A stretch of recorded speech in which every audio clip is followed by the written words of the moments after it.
96.7 KCAL rocks. It is that time on your Thursday to talk a little bit of sports. That's why we bring in our main guy, Pep. Pep, what's going on? Patrick, I got to break the news. Not a little bit of sports today. We're going to talk about a lot of sports today. There's a lot going down. We got big baseball news we're going to get to, but we're going to start with some football, specifically college football, because the 4 Heisman finalists were announced this week. The big ceremony will be on Saturday night as we crown a new Heisman Trophy winner, the best player in all of college football.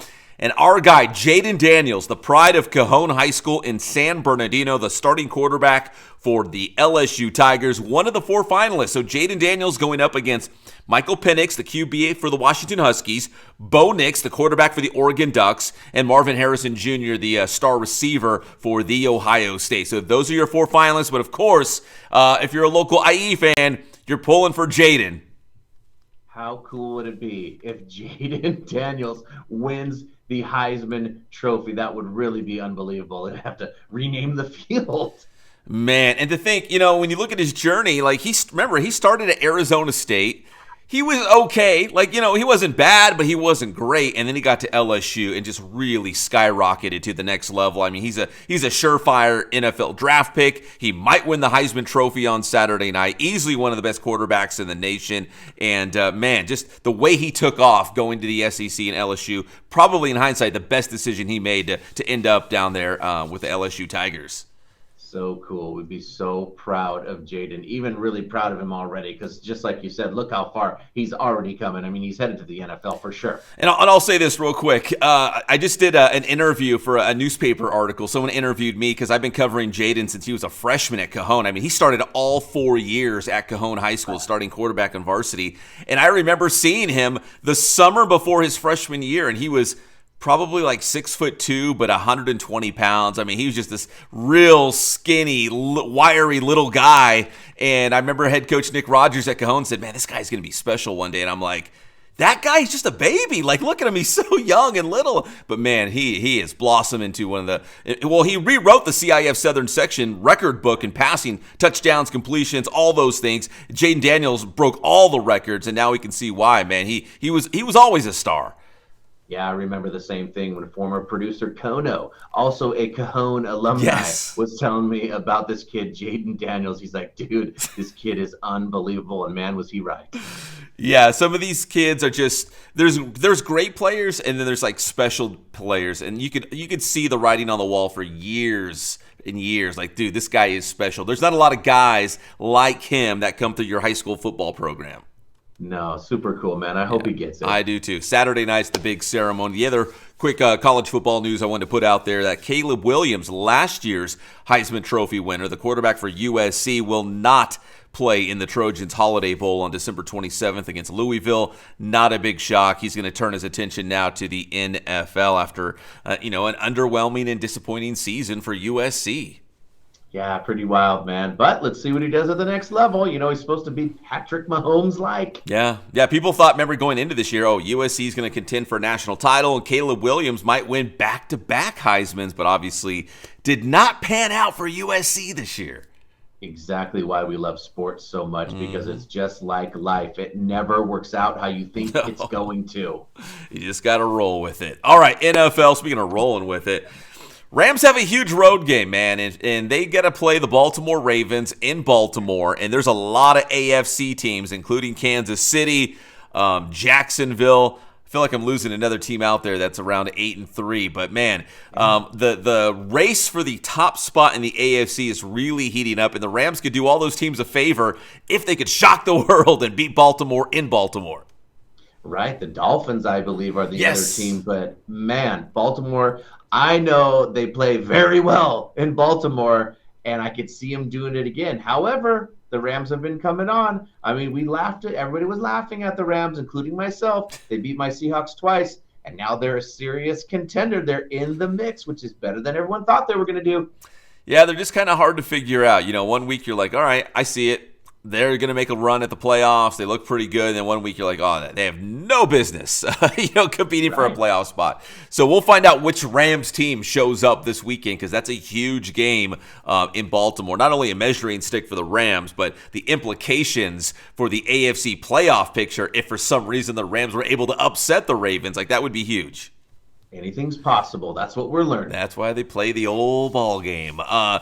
Patrick, my 49ers, your Seahawks, round 2, going head-to-head in divisional play. We'll see what happens in this one, too. No, I'm not feeling great when they came to our house and kicked our butts on Thanksgiving. Now we got to go to their house. I'm not feeling confident. Yeah, I just feel like the 49ers are hot right now. You know, they had that lull, and hopefully that lull is in the past and that's over with, and now it's just going to be all good things from here on out. But, yeah, the 49ers look really good. I just feel like the Seahawks are a good team, but they probably picked a bad time to see the 49ers. They should have saw them a couple weeks ago. Yeah, clearly the 49ers are the best team in the NFL, I think. You know what? As a 49er fan, of course I'm going to say that, but trying to be unbiased, man, complete. I mean, their defense is awesome, especially adding Chase Young and the offense. I mean, they got so many weapons, defense, offense. I mean, they're great on both sides of the football. They really are. All right, the big game, I guess you could say this weekend, Eagles, Cowboys. I think we brought it up last week. I mean, everyone's on the Cowboys bandwagon again. Everyone's on the quarterback Dak Prescott for MVP bandwagon again. It's a very emotional ride because I think Cowboy fans want the Cowboys to be great, and they're trying to convince themselves that they're great. And if they beat Philadelphia, then I'll be like, okay, maybe Dallas is one of the best teams in the NFC, but remember that the 49ers hammered Dallas earlier this year. That was a long time ago, but don't forget about that. I see Philadelphia winning this game. And another thing, not to give them boys an excuse, but Mike McCarthy had appendicitis this week. He may not be on the sidelines. Yeah, you know, somebody brought that up that maybe he'll actually be a better coach coming back from losing his appendix. Like maybe the appendix is the organ that controls your game management skills or play selection. Right. They were obviously just joking, but Mike McCarthy, the head coach, might not be there. We should give him some credit. The Cowboys do look a little bit better, but when they do play a good team, they tend to get their butts kicked. We'll see if that stays true this weekend. Yeah, some teams, like the Cowboys, they beat the teams that they're supposed to beat, right? The teams that have the losing records. But when you play a good team and head-to-head, they don't seem to win those games. And this one's in Dallas. So if they're going to beat the Eagles, it's this one. My Seahawks almost went into Dallas and basically won that game. Yeah. We gave it away. Not to mention all the laundry that was being thrown. They needed every flag from the ref for help. Patrick, they should have won that game. Seattle should have beat Dallas. Yeah, I watched that game. Yeah, Seattle should have won that one. All right, and as promised, Patrick, we got to get some big baseball news. All right, so the first one is the Padres are breaking up the band. Juan Soto has been traded to the New York Yankees, the all-star outfielder, the big-time slugger, going to the Pinstripes. And I think this is maybe just the beginning of all these star players kind of be picked apart from the team. The Padres went all in. They spent a ton of money, and they didn't win a World Series. And I think they might kind of reassess and maybe tighten that budget a little bit and let some of these superstars walk away from the team. To watch Soto go to the evil empire does not feel good. There is a deflating feeling for sure.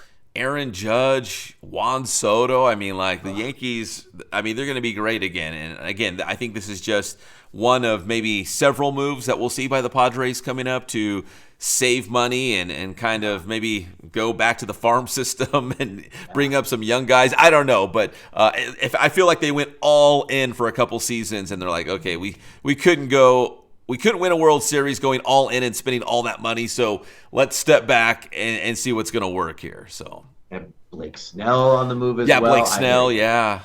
So it's happening. It's happening in San Diego right now. And the other big baseball news is Shohei Ohtani. Where's he going to end up? We might even get an answer this week, Patrick, or by this weekend. Apparently the Dodgers, the Giants, the Blue Jays have all met with him already. Of course, the Angels are still in the mix, but there's a lot of Dodger fans chirping on social media saying this is in the bag, that Shohei Ohtani is going to go to the Dodgers. I'm not ready to believe that yet, but there's a lot of Dodger fans out there that are already convinced. Well, there was a lot of talk and even threats from the Shohei Ohtani camp that if you talk about it, then we're not going to go there. So it was very interesting when Dave Roberts did say, hey, yeah, we did meet with Shohei. I was like, good for you. Shohei, stop trying to run everything. And if this isn't you and your people doing this, it's not making you look good, dude. This is not how the winter meetings work, bro. No. You know what? If if money is all equal, let's say the Giants and the Dodgers and the Angels and the Blue Jays and whoever else is all offering about the same amount, my hunch is he goes back to the Angels. I feel like he's comfortable and he goes back. That's just my hunch. Believe it or not, I have heard that, and nobody wants to believe it after this whole fiasco. But, man, we're going to find out sooner rather than later. We've been hearing an answer is coming in the next couple weeks. I guess we just have to wait for Showtime to give his debut of his cinema or whatever it's going to – the matinee will happen, I guess, on Shohei's time clock. And Pep will be there to tell us all about it. Pep, tell them how to get your stuff. Get my stuff anytime. Inland Sports Instagram. We got Inland Sports Twitter. Sometimes still do Facebook, but we go heavy on the Inland Sports YouTube channel, so you can check it out anytime. That's Inland Sports. Thanks, Pep.